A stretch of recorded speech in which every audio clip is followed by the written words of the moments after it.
যা অনেক করছি তো তোমার কাছ তো মাপ চাইয়ে নিলাম, সব বাদ দিয়ে ইনশাল্লাহ আবার আমরা যেমনি সুখে ছিলাম অমনি ইনশাল্লাহ সুখে থাকবো ইনশাআল্লাহ, আল্লাহ ভরসা। 2013 সালে আমি একটা চাকরি করতাম, তো আমার মা মারা গেছে 2008-এ। তো আমার ছোট ছোট ভাই বোন ছিল, তো যার কারণে আমার ফ্যামিলি থেকেও সিদ্ধান্ত নিল যে না ঠিক আছে, যেহেতু ছেলে বড় হয়েছে চাকরি করে তো একটা বিয়ে করাই। ওই ক্ষেত্রে আমি আমার দুঃসম্পর্কে আত্মীয়কে আমি বিয়ে করি 2013 সালে। তো ওইখানে আমার খুব সুখের সংসার ছিল, আমার একে একে 3টা ছেলে সন্তান হয়েছে, চাকরি করতেছি, খুব ভালোভাবে দিন যাপন করতেছি, ভালো বেতন, সব কিছু ঠিক আছে। সবসময় কাজ কর্ম নিয়ে ব্যস্ত ছিলাম, যে আমি কাজেই ছিলাম, কাজ টু বাসা, বাসা টু কাজ। আমার স্ত্রীর সাথে আমার সম্পর্ক খুবই ভালো ছিল এবং আমরা খুব আন্তরিক ছিলাম একে অপরের প্রতি। দেখা গেছে আমার সব সমস্যার সমাধান উনি আমার অনেক হেল্প করতো, ওনার সাথে আমার সম্পর্ক খুব ভালোই ছিল।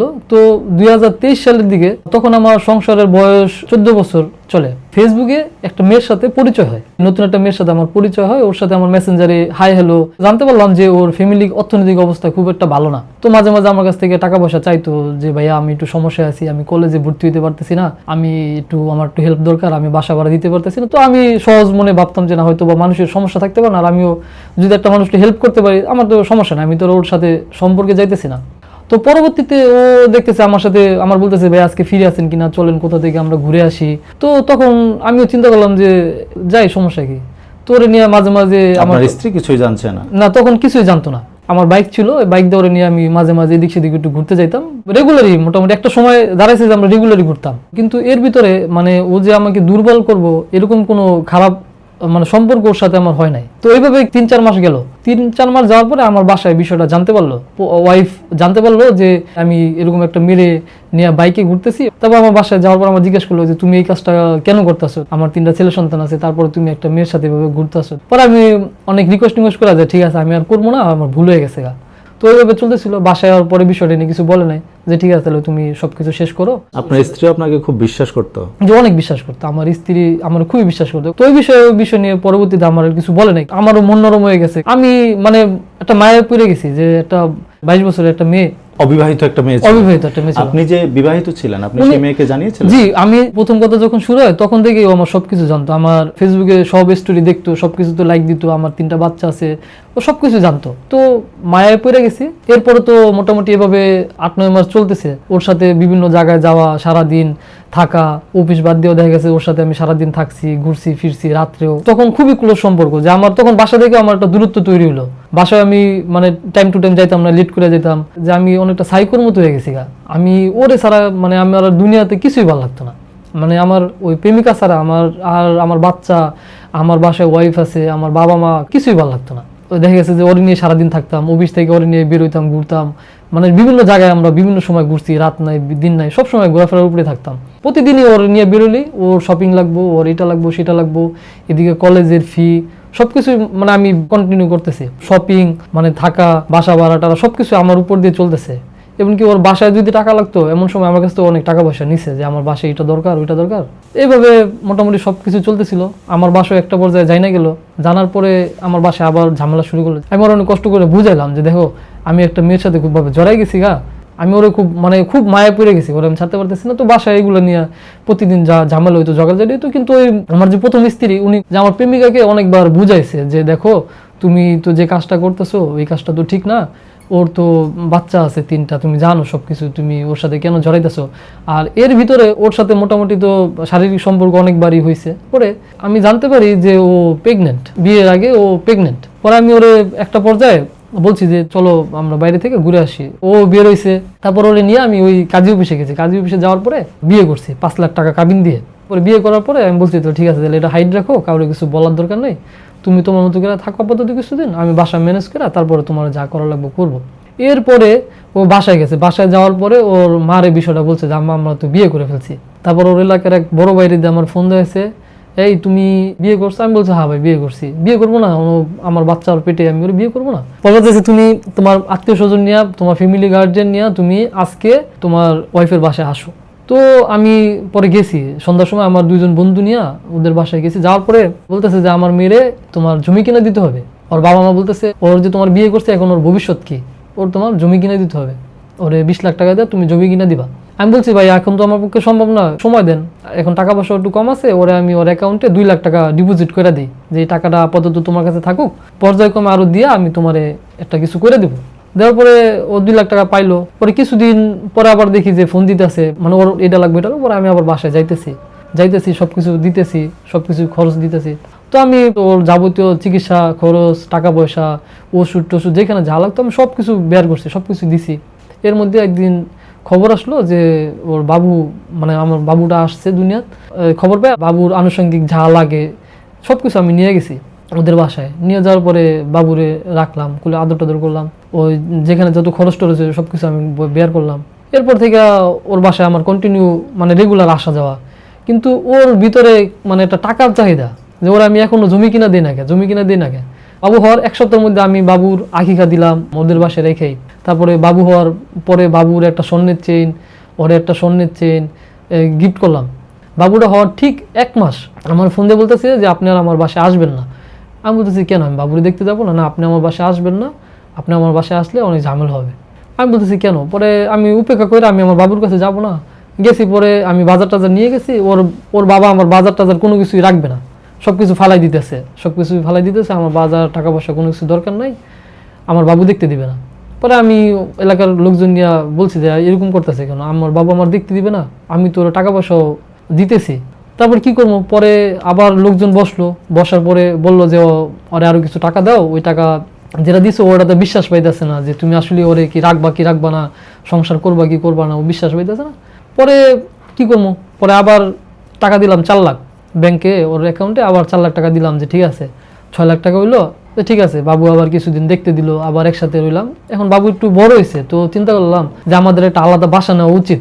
তারপর আমি একটা খুব সুন্দর একটা মানে ভালো একটা বাসা নিলাম। আমার প্রথম স্ত্রী এখানে সবকিছু জানে যে আমি বিয়ে করছি এবং একটা বাচ্চা সন্তান, সবকিছুই ও জানে, মেনে নিছে। ও একটা পর্যায়ে মেনে নিছে যে ঠিক আছে, যদি তুমি বিয়ে করছো তুমি ওরও সময় দাও, আমারও সময় দাও, ঠিক আছে, তুমি কাউরে আর কি ঠকায়ও না। ওনার কথা হয়েছে যে তুমি কাউরে ঠকায়ও না। এর ভিতরে আমার প্রথম স্ত্রীর এবং আমার 3 সন্তানের মানে যাবতীয় যত খরচ আছে এগুলো সবই আমি যা দরকার আমি দিতেছি, আমি থাকতেছি, এর কাছেও থাকতেছি, মানে সবকিছু মিলে আমি কন্ট্রোল করার চেষ্টা করতেছি। পরে একটা বাসা ভাড়া নিলাম, তো বাসা জিনিসপত্র যা দরকার তাৎক্ষণিকভাবে আমি সবই কিনলাম। তো ওইখানে থাকার পরে ও বাবুরে রাইখা এদিক সেদিক চলে যায়। আমি ওর জিজ্ঞেস করলাম যে তুমি কই গেছিলা এই বাবুরে রাইখা, ছোট বাচ্চা? পরে আমার খেপে গেছে, আমার রাগ করতেছে, আমি কই যাই না যে এটা তোর কাছে বইলা যেতে হইব। তারপর আমি রাগ করে বলতেছি যে ঠিক আছে, তুমি যদি প্রয়োজন মনে না করো তাহলে তুমি তোমার বাসায় চলে যাও। আমি এই কথা বলার পর সে তার বাবারে ডাইকা বাসার জিনিসপত্র যা যা তার দরকার নিয়ে আসে চলে যায় তার বাবার বাসায়। পরের দিন আমি শুনতে পারি সে কোর্টে আমার নামে একটা নারী শিশু নির্যাতন একটা মামলা করছে। তখন আমি তো ভয় পেয়ে গেছি, আমি তো এরকম কিছুই করি না, ওরা মারি নাই, কিছুই করি নাই, মামলা করলো। ওর সাথে তো আর আপুস করা ছাড়া আমার কোনো গতি দেখতেছি না, নয়তো আমার জেল হইব, এদিকে চাকরি বাকরির সমস্যা হইব। পরে আমি কি করব? পরে ওর গার্ডিয়ানের ফোন টোন দেওয়া, অনেক রিকোয়েস্ট করে একটা আপুসের ব্যবস্থা করলাম, যে কি আপুস কি ওর জমি কিনা দিতে হইব। আমি আমার সংসার বাঁচানোর জন্য মানে নিরুপায় হয়ে যে আমার বাচ্চাটার ভবিষ্যৎ যাই হোক, ওর সাথে সংসারটা আমার ভালো থাকুক, আমি জমিটা ওরে কিনা দিই, বাচ্চাটার ভবিষ্যতের জন্য আমি জমিটা ওরে কিনা দিই। 14 লাখ টাকা দিয়ে জমি একটা ওরে নিয়ে দিছি। মীমাংসার পরে ওর সাথে একটু ভালো সম্পর্ক হইলো, হওয়ার পরে ভালোই চলতেছিল। ঠিক 1 মাস পরেই ও আমার সাথে সংসার করবে না এইভাবে ঝগড়াঝাড়ি শুরু করে। জমি কিনা দেওয়ার ঠিক 1 মাসের মাথায় সে আমারে ডিভোর্স দিয়ে দিল, কাগজ আমারে দিয়ে দিছে সই করে, সে সংসার করবে না, বাচ্চা আছে তার মায়ের কাছে আছে। আপনি কি চাচ্ছেন? সংসার তো আসলে করতে চাই, কিন্তু ও তো সংসার করবে না। আর ও তো এই 3-4 দিন আগে ঘটনা, আমার মেয়েটা খুব অসুস্থ, আমার দেখতে দিবে না, কিছু হইলি বলে তুমি মেয়ে দেখতে পারবা না, আমার বাসায় আসবা না, মেয়ে দেখবা না, মেয়ের কোনো খোঁজখবর নিতে না, আমার মেয়েটা খুব অসুস্থ।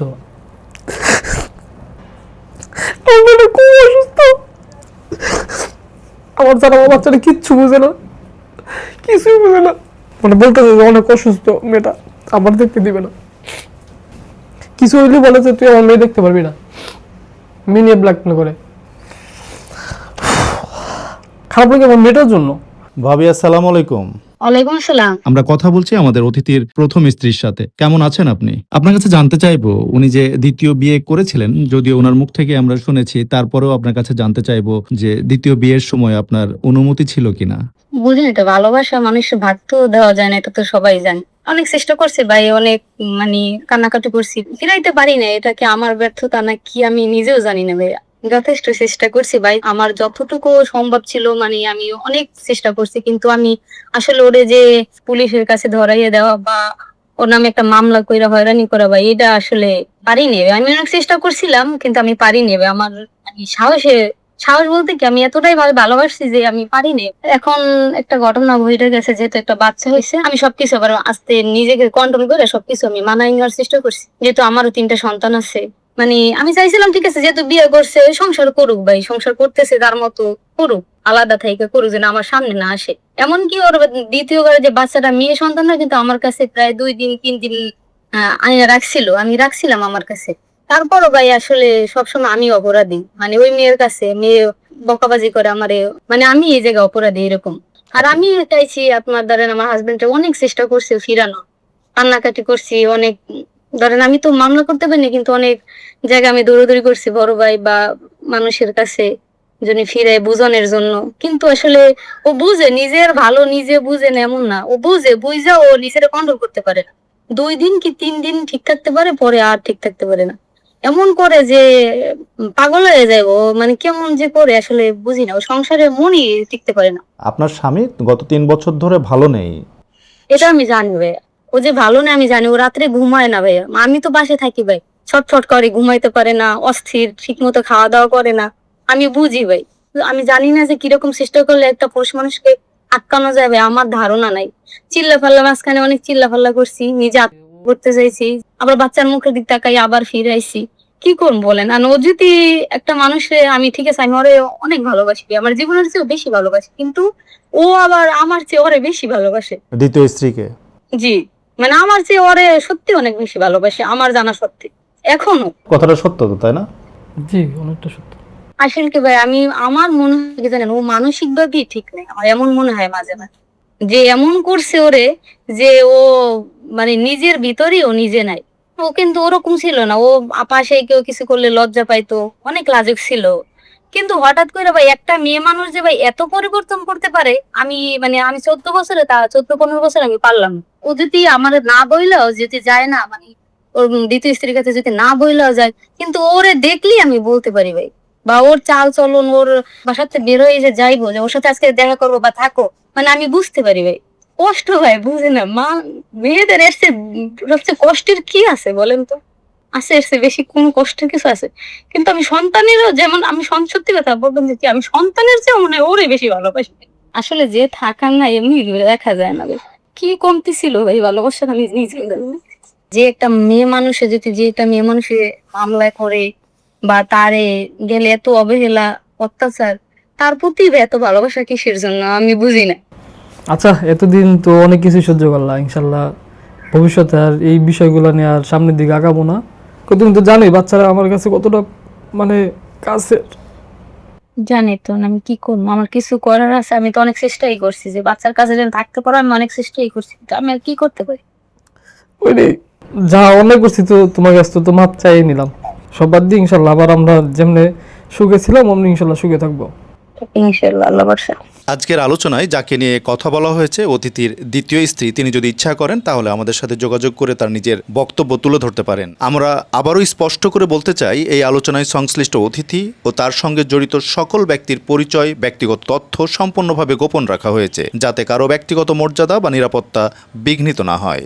আজকের পর্বে আমরা এমন একটা বাস্তব ও জটিল সম্পর্কের গল্প তুলে ধরেছি যা আমাদের সমাজের এক সংবেদনশীল দিককে সামনে আনে। আমাদের আজকের অতিথি প্রথমে বৈবাহিক জীবনে থাকা অবস্থাতেই আরেকজন নারীর সাথে সম্পর্কে জড়িয়ে পড়েন। সেই সম্পর্ক ধীরে ধীরে গভীর হয় এবং এক পর্যায়ে তিনি দ্বিতীয়বার বিয়ে করেন। আমাদের অতিথি বেশ কয়েকটি অনৈতিক কাজ করেছেন, যেটা আমরা স্টুডিও থেকে এবং সামাজিকভাবে সমর্থন করতে পারি না। এবং সর্বোপরি দ্বিতীয় সংসারে একটা কন্যা সন্তান রয়েছে, যার ভবিষ্যৎ এবং মানসিক অবস্থার বিষয়টি অত্যন্ত গুরুত্বপূর্ণ। এমন পরিস্থিতিতে একটি শিশুর বেড়ে ওঠা সবসময় সংবেদনশীল এবং দায়িত্বপূর্ণ বিষয় হয়ে দাঁড়ায়।